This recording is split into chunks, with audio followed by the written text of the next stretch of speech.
নমস্কাৰ বন্ধুসকল, finally new Dzire 4th generation launch হৈ গ'ল।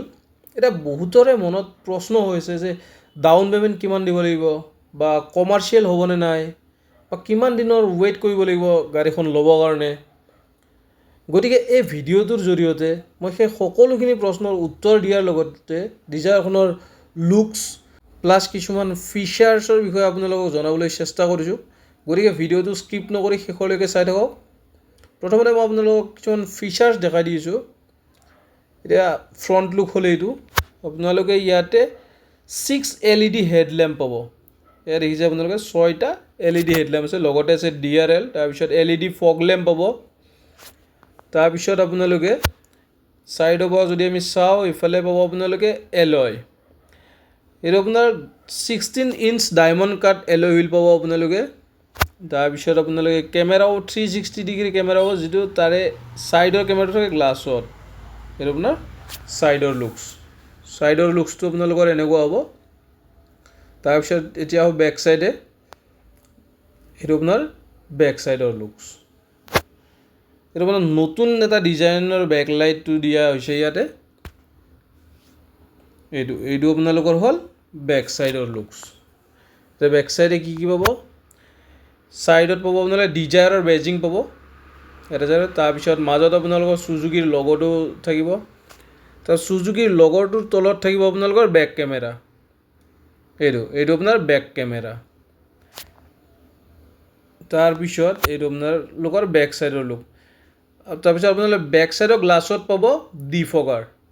এয়া আপোনালোকৰ ডিফগাৰ। শ্বাৰ্পফিন এণ্টেনা পাই যাব আপোনালোকে।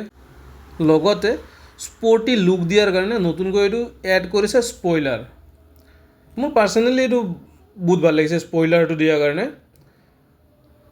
এয়া হ'ল আপোনালোকৰ বেক লুকটো। এতিয়া আপোনালোকক ফ্ৰণ্ট ছাইডে দেখাবলৈ চেষ্টা কৰিম। এয়া ভিতৰৰটো এনেকৈ হয় আপোনালোকৰ। এয়া ভিতৰৰ ইণ্টেৰিয়ৰ লুকছটো। তো আগৰ ফালৰ পৰা এনেকুৱা হ'ব আপোনাৰ লুকছটো। তাৰপিছত এইটো ছেগমেণ্টত মাৰুতিৰ এখন প্ৰথম গাড়ী হয় য'ত ছানৰুফ আছে। ডিজায়াৰৰ এতিয়াৰ পৰা ছানৰুফ পাই যাব আপোনালোকে। ভিতৰৰ পৰা দেখাবলৈ চেষ্টা কৰিছোঁ। এইটো ড্ৰাইভাৰ ছাইডটো এনেকুৱা হ'ব। তাৰপিছত আপোনালোকে ইয়াতে 9 inch touch screen music system পাই যাব। এয়া আপোনালোকৰ ভিতৰৰ লুকছটো ড্ৰাইভাৰ ছাইডৰ পৰা এনেকুৱা হ'ব আপোনালোকৰ লুকছটো। অলপ প্ৰিমিয়ামনেছ কৰি দিছে মাৰুতিয়ে এইবাৰ। আগতে এই প্ৰিমিয়ামনেছটো নাছিলে। এইফালে ছিটবোৰৰ কোৱালিটিবোৰো বহুত ভাল হয়, আগতে এনেকুৱা নাছিলে। এয়া হ'ল বেক ছাইডৰ, ভিতৰৰ পৰা দেখাবলৈ চেষ্টা কৰিছোঁ বেক ছাইডৰ। এয়া পেছেঞ্জাৰ ছাইডটো, এয়া ড্ৰাইভাৰ ছাইডৰ পৰা। লুকছটো আগৰখনতকৈ বহুত বেলেগ কৰিছে এইবাৰ। ভিতৰখিনি প্ৰায় ছেমে, কিন্তু এতিয়াৰ পৰা আপোনালোকে ৰিয়াৰ এচিটো পাই যাব। আগতে যিটো ৰিয়াৰ এচিটো নাছিল। লগতে ইয়াতে আপোনালোকৰ আৰ্মৰেষ্ট আছে, এইটো মই খোলা নাই এতিয়া। ইয়াতে আৰ্মৰেষ্ট আছে বেক ছাইডে।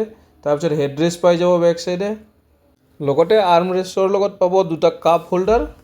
এয়া হ'ল আপোনালোকৰ ড্ৰাইভাৰ ছাইডৰ লুকটো। ড্ৰাইভাৰ ছাইডৰ লুকটোত আপোনালোকে কি পাব চাওক। ইয়াতে আপোনালোকে গোটেইখিনি কণ্ট্ৰল পাই যাব, উইণ্ডো আপ ডাউন গোটেইখিনি। তাৰপিছত ইয়াতে আছে ক্ৰুজ কণ্ট্ৰল, পুছ বাটন ষ্টাৰ্ট। তাৰপিছত টাচ স্ক্ৰীণ মিউজিক ছিষ্টেমটো থাকিল, সেইটো আগৰটোৰ দৰে ছেমে হয়।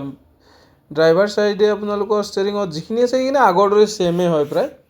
এইখিনি নতুন ছুইফ্টতো ছেমে দিছে। তাৰপিছত নতুন ডিজায়াৰখনতো ছেমে দিছে। এইটো আপোনালোকৰ ডিজায়াৰখনৰ লুকছটো বাহিৰৰ পৰা। এইটো বেক ছাইডে আপোনালোকে কিন্তু ড্ৰাম ব্ৰেক পাব। আগত ডিস্ক ব্ৰেক থাকিব, লগতে ABS EBD থাকিব, বেক ছাইডে থাকিব ড্ৰাম ব্ৰেক। তাৰপিছত 360 ডিগ্ৰী কেমেৰাৰ আন এটা কেমেৰা থাকিব এইখন গ্লাছৰ তলত। এইটো আপোনালোকৰ ফ্ৰণ্ট লুকটো এনেকুৱা হ'ব। এতিয়া কথা হ'ল আপোনালোকে সৰু সুৰা যিখিনি বাৰু ফিচাৰ্ছ মই আপোনালোকক কৈ দিলোঁ। এইটো আপোনালোকৰ ডিজায়াৰ লুকছটো। আৰু নতুন এটা ফিচাৰ্ছ দিছে, যিটো মই আপোনালোকৰ বেক ছাইডে গৈ দেখাবলৈ চেষ্টা কৰিম। সেইটো মানে বেক ছাইডে এতিয়াৰ পৰা আপোনালোকে এয়া চাওক, বুট খোলাৰ কাৰণে চাবিটোতে ছুইচ দিয়া আছে, যিটো প্ৰেছ কৰি ৰাখিলে আপোনাৰ বুটখন নিজে নিজে খোলা যায়। বেক চাইডৰ বুট স্পেচ ইয়াতে আপোনালোকে 378 লিটাৰ বুট স্পেচ পাব। বাছ এইখন বুজি নাপালোঁ যে এইখন আনকভাৰ কিয় ৰাখি দিলে বন্ধ। বুট স্পেচটো আপোনালোকৰ বহুতখিনি হয়, য'ত আপোনালোকে 5-6টা বেগ মিনিমাম আৰামত আহি যাব। ইয়াতে আপোনালোকৰ গোটেইখিনি থাকিব, আপোনাৰ জেক, তাৰপিছত আপোনাৰ মেনুৱেল গোটেইখিনি ইয়াতে থাকিব।